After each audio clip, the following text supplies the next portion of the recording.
Hi everyone, so I finally got a chance to purchase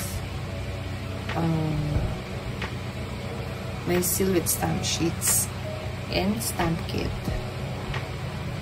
So I got this silhouette mint for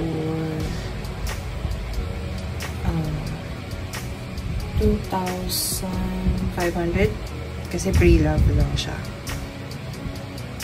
So, buo ko siyang pre-love pero wala siyang kasamang stamp set. So, bumili ako ng hiwalay na stamp set. So, meron ako dito.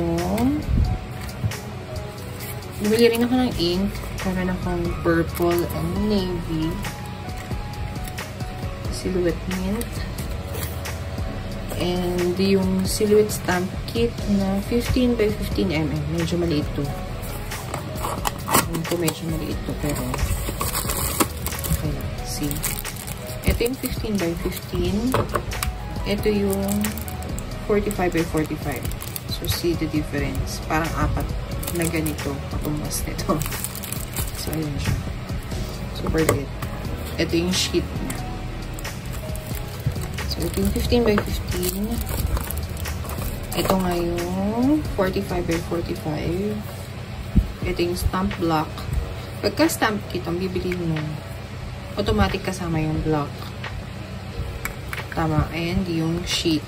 And then yung pang-sample mo na ididikit sa top. So, kung anong design man yung ipiprint mo. And then, meron ako dito stamp sheet lang. Bakit ako bumili ng stamp sheet only? Kasi, ang stamp sheet na size nito is 30 by 60. 30 by 60 mm. Bakit ako bumili?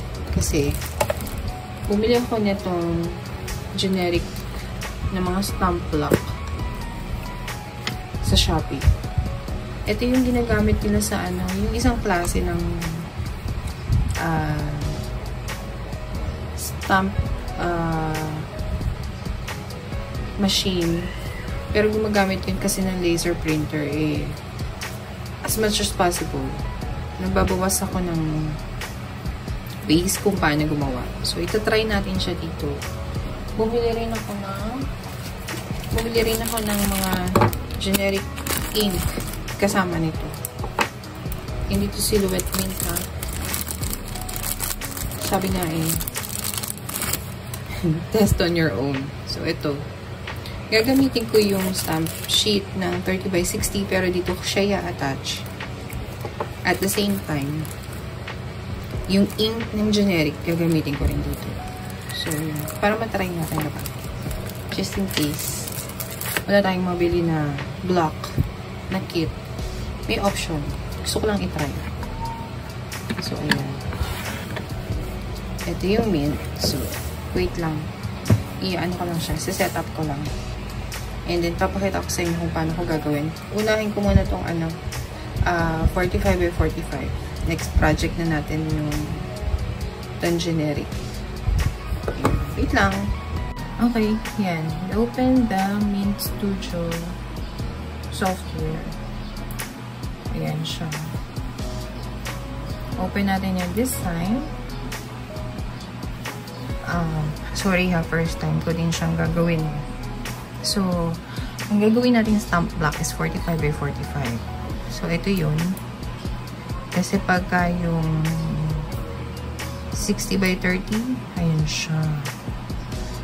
Then, balik natin sa 45 by 45. Ayan siya. Tapos, open tayo ng file.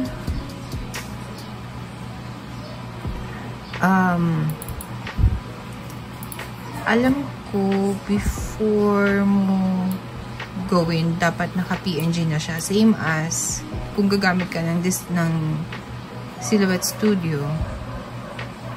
Kailangan naka-PNG yung mga designs mo. So, ayan. Ito yung logo ko. Ayan, dyan. Colored siya talaga. Pakita ko sa inyo.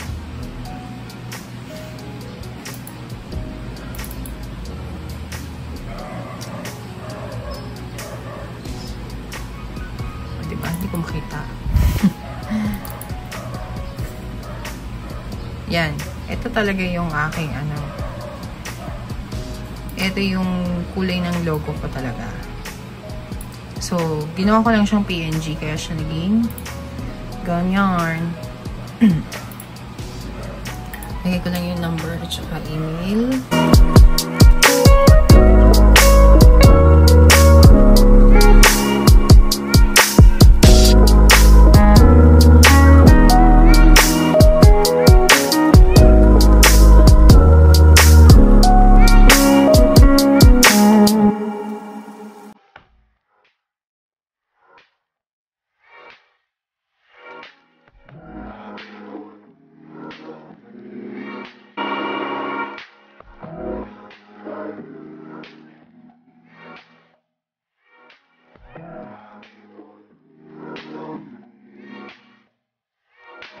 So, ito na. Ito na yung gagawin natin yung design. So, dito, makikita nyo. Di ba nyo? Merong isang button dito sa gilid.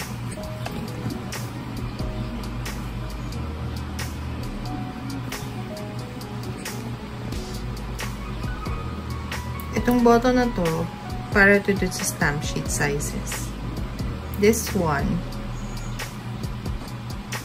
makikita nyo, pag click natin standard, ito yung itsura niya. Pag outline, pag ginawa mo siyang outline, ganyan siya. Watercolor, so nagbabago siya ng magiging design. See? Sketch, ito checkered, cross, dotted, mottled. So, standard lang tayo. Ayan. Standard lang tayo. Ayan. Para solid yung color. So, pag nilagay natin ng send to mint, ganyan na magiging itsura niya. Eh, hindi ba nakakonect yung mint ko? So, wait lang. Connect ko lang. Okay. Send na natin. Naka-set up na yung aking silhouette mint. Send to silhouette. Status ready. So, lagay na natin. Wait lang. So, ayan. Na-click na natin start mint and then insert.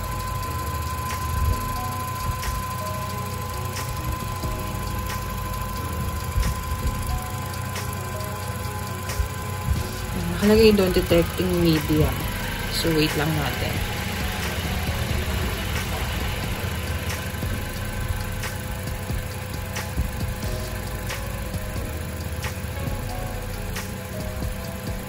Kita nyo, nagbiblink siya. Pag pinindot yung start mint, ayan, magbiblink na siya. So, ayun na. Gumagalaw na siya. So, wait lang natin. I think few minutes. Lalabas siya yung ating design.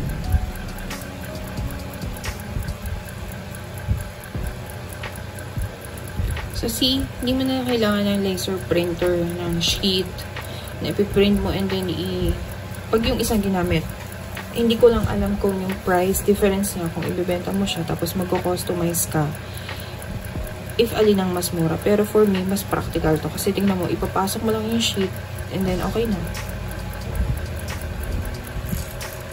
Hindi mo na kailangan ng laser printer. Although, meron akong laser printer. Oops! See? Tapos na! Oh my gosh! Excited ako. Diba? Ang galing! Oh my God! So, I think, i-rest muna natin siya ng konti kasi hindi ko alam. Wait lang. Ayan. So, ayan. Remove na natin to. Kita niyo yung perforation. So, remove. Kasi may plastic covering pa yan, oh. Oops. And then,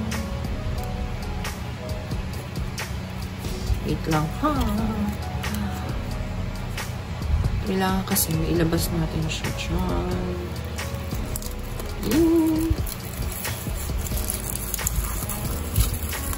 Okay. Ayan na siya. See? Then, kunin niyo yung block, di ba? Etong stamp block. Pwede kang bumili ng, yun nga, katulad nitong stamp sheet. Pag stamp sheet lang binili mo, kasama siya sa block. Kasi yan yung pang-insert mo pala sa block, sorry. So, mas maganda, insert mo sa block para madaling tanggalin kasi may cover yan. So, ito yung pinaka-cover niya. Alisin mo lang itong paper backing kasi parang adhesive to. And then, pantay mo lang. Lagay na yung na-print natin na stamp sheet dito sa block. Diba? Hindi pantay. Okay na yan. Ayan. Oh my gosh. Ang ganda. So, meron ako ditong dalawang ink. But, gusto ko siya itry na gamitin. Kasi black para dun sa numbers and sa name. So, I'm using purple para dito sa droplets. So, zoom natin konti.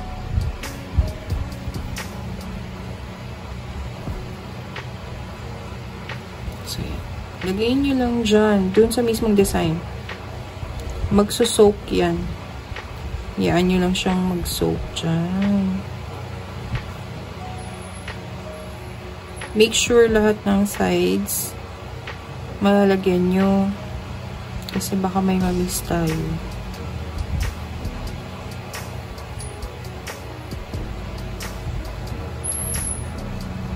Yan. Ito, purple to ha. Kasi favorite color ko purple. Kaya, yan na nilagay ko.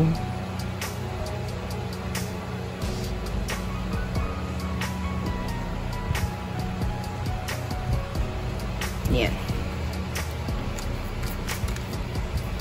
So, yan yan. Purple.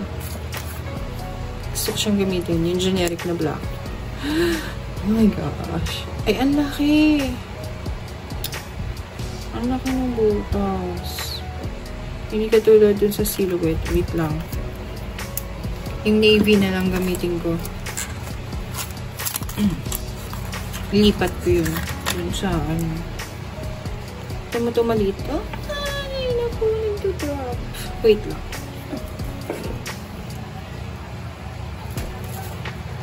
Yan. So, lagyan na natin ito.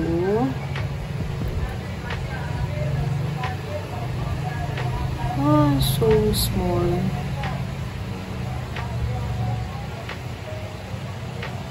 Just make sure meron lahat ha. Kasi baka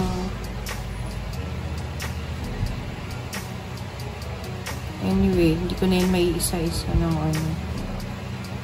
Sobrang small.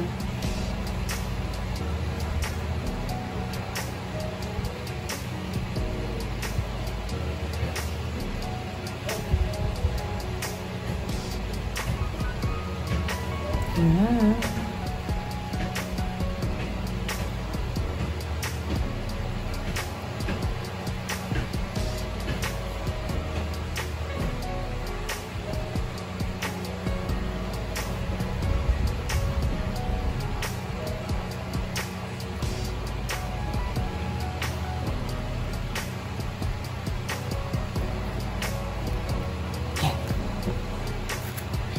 So, wait lang natin yan mga 10 minutes para ma-soak niya lahat ito. Almost soak na niya lahat. Wait lang natin mga 10 minutes. Yan. After 5 years, charot. After 10 minutes, ganyan na siya. So, try na natin. Siyempre, sa una may mga kalat-kalat pa yan. Try na natin siyang i-stamp.